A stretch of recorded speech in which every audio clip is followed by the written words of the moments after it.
What's going on, guys? Today we're breaking down how to train and prepare for a CrossFit competition. This YouTube channel is geared to help you get stronger, faster, and improve your performance. We put out a ton of content all the time on strength-related topics, mobility, gymnastics, engine, all that good stuff. So we've got you covered today. I have been personally competing in the sport of CrossFit since 2011. I've coached thousands of athletes, and I've been actually personal training since 2008. Didn't start coaching CrossFit athletes until several years later, but I've got a little bit of insight for you. So we're gonna get into it today, guys. If you're new around here, be sure to smash that subscribe button because we put out, as I mentioned, content all the time. And number one thing when you're thinking about preparing for a competition, or even if you're a seasoned competitor and just looking to get some additional tips from an experienced competitor, is strength is the price of admission. I tell people this all the time. Strength is what matters. You have to be strong first. You want to get better at muscle ups? Give me better strict pulling. You want to have a better clean jerk? Give me stronger legs. You want to be better at handstand push-ups? Give me stronger strict pressing. What I'm getting at is strength is the number one foundation in order to succeed and progress in the sport of CrossFit. Let's take an example of, let's think about a workout like Diane. 21, 15, 9, deadlifts and handstand push-up. Let's say athlete A has a deadlift of 405 pounds. Athlete B has a deadlift of 225 pounds. Who's going to have an easier time with that workout? Athlete A is, because it's nearly 50% of their working max. So you want to get strong so that when you actually compete and you're doing these different tests, that the barbell feels lighter. It may feel worse because you're stronger and you're maybe a little bit heavier. I went through this battle for years. I was like, I'm really conditioned, but I'm not very strong. So I had to get really strong and still be conditioned, but it just felt different. Strength is the price of admission. Second thing we're going over, guys, is skills. You know that you probably already have a weakness. I don't know what that is. Is that top end max lift, 1 3-rep max? Is it a heavy complex?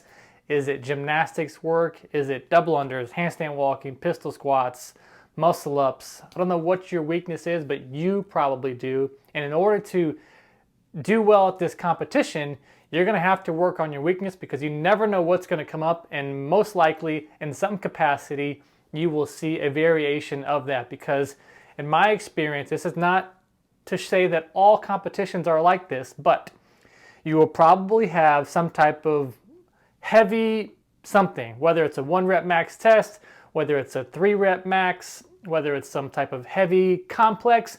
There'll probably be some type of heavy event. There'll probably be some type of time domain that's asking you to go for 12 to 15 plus minutes, so you're testing some endurance. You know, depending on this event and what time they have, they probably can't do a full 20-minute test, but you get the idea. Some type of endurance test. There'll probably be some type of sprint test, some type of power output. Maybe it's for time, 30 calorie bike, 20 of this, 10 of that, something where you're just absolutely slinging it, all gas, no brakes. And then there'll probably be some type of gymnastics under fatigue type workout. So heavy, gymnastics, endurance, and power output. As a whole, you'll probably see something along those lines. And one of the best things that you can do to prepare for a competition is follow a program. Now, a lot of the workouts aren't typically released before the event day. Some competitions release the workouts before to give you a little bit of preparation, but in general, you should be following some type of training program that is preparing you for anything. To give you an example, within our training programs at ksquaredfitness.com, we go through 7-week cycles. Week 1, we go through a series of tests. Weeks 2 through 6 will give you progressions. We're building confidence, increasing percentages so that you can get stronger and more confident and competent in those skills. And then week 7, we retest what we did on week 1. What doesn't get tested doesn't get measured. And we love to gather data so that we make sure that we are continuously improving and challenging and adapting to the stimulus and needs of our athletes. So that's something that we're always doing. If you want to join our program, you can click the link down below. I've got a free trial waiting for you, because we love having dedicated and disciplined athletes as a part of our team. Let's get into workouts and what you can expect in a competition. Generally, competitions are going to be one-day events. There are more competitive events that are two-day and sometimes require an online qualifier. In most cases, local competitions, you're going to see 3 to 5 different events, and we talked about the different skill sets that are needed for those, and you'll probably have anywhere from 90 minutes to 2 hours in between those events, so you got plenty of time to refuel. Do whatever you do on a normal training day. If you always eat a peanut butter and jelly after you work out, have a peanut butter and jelly. But try to keep as many things as possible to be the same. You know, for instance, for me, I'm going to be in athletes that I encourage drinking electrolytes, have branched chain amino acids between events, take creatine, beta-alanine, and just having fuel, because the last things you want to happen is to go into event one, you're all fired up, and you sling it, and then you crash and burn because you have no more energy to be in you. So make sure that your body's properly fueled, and in between events, you know, there's typically 2 hours or so you can actually go watch, you know, there's oftentimes there's different heats of the same event. So you can go watch a heat before you and pick up on some strategy of what's taking place, see where people are struggling. It's also a great opportunity to support and encourage other athletes that are competing. So make sure to do that. And the last thing that I want to talk about is warming up before the event. So do not go out to each event and have it be the first time you do something. As I mentioned, you want to have things as relatively the same as possible on a normal training day for competition day. So when you're preparing for an event, that means warming up for every single event.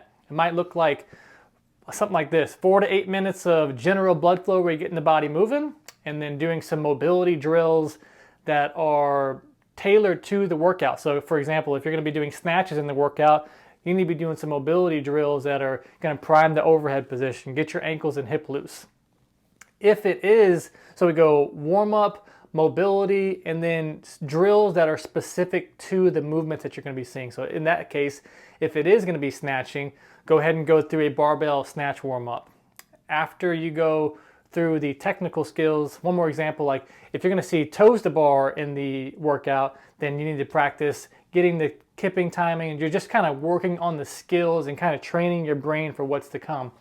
And then the thing that I want to see most athletes do is a solid primer. A primer is where you're doing a small sample of the workout just about at full speed. So if you're going to do a workout that has all gas and no brakes, you need to get your heart rate revved up and jacked up in your nervous system to know what to expect. Because if you go out there on the event floor and you fire up and they say 3, 2, 1, go, your heart rate is going to get so high and you're not going to be able to bring it down. So going through a proper warm-up will allow you to get that spike and then come down, and it'll probably stay a little bit lower because you did a proper warm-up as opposed to just getting here and then redlining the whole way.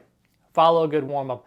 I got a blog post where I break this down into easy to digest and kind of a little bit of everything I just spoke about. So I'll put that in the description below as well. But if you are preparing for a CrossFit competition, I would love to know what the events are. I love being able to see the different styles of workouts and just get to see what's out there.